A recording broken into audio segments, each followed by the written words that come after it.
A day in my life ngayong Sabado. Ngayong Sabado ay ginising ako ng napakaaga para lang mag-family bonding sa Infanta Beach sa Quezon. So ayun, sobrang excited ako sa araw na to dahil hindi ko in-expect na hindi ko naman talaga fantasy ang araw na to na pupunta kami ng dagat para lang mag-swimming dahil ang fantasy ko talaga is maglalaba lang ako tuwing Sabado at ngayong Sabado. So ayun, pa-swing-swing na lang ako dyan dahil nakarating din kami agad, mga 4 hours na naman kasi yung biyahe. So in-enjoy ko na lang muna dahil ayoko muna maglangoy-langoy dahil nakakapagod. So ayun, in-enjoy ko yung dagat-dagatan, yung langoy-languyan. Kaya ito, nag-swing muna ako kasama ang aking kapatid na si Mary Jane.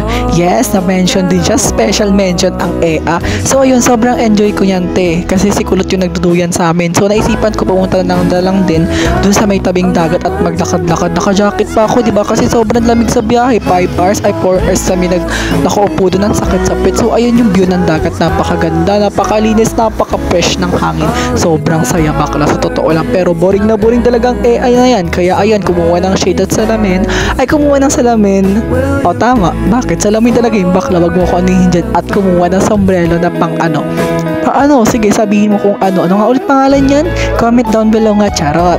So ayan yung dagat. Ate, feel na feel ko talaga yung kulay ng dagat. Super blue. Parang tong background music ko. Yes, blue. Doon yung alo ng dagat. Tuwang-tuwa ako mga bakla kasi sobrang ganda, ate.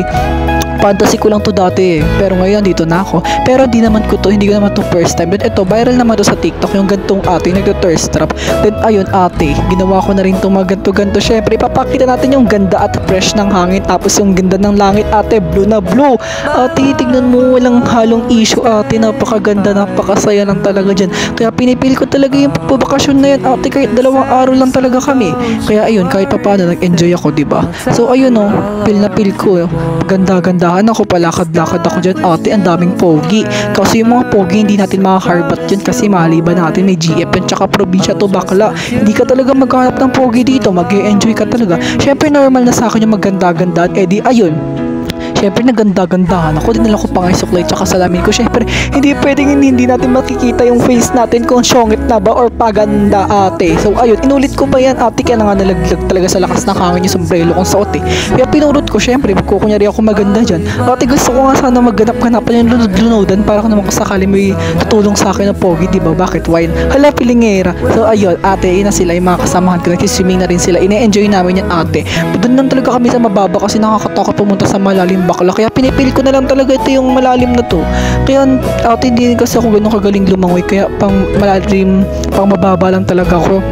Like, hindi ko fantasy yung malalim baka na lang may mangyari naman talaga sa akin ate. Kaya in-enjoy ko na lang talaga. And ito, paulit-ulit ko talaga binibidyohan yung dagat. Then bumalik na ako sa ano namin dahil kakain ako, nagugutom na ako. Bye! Ito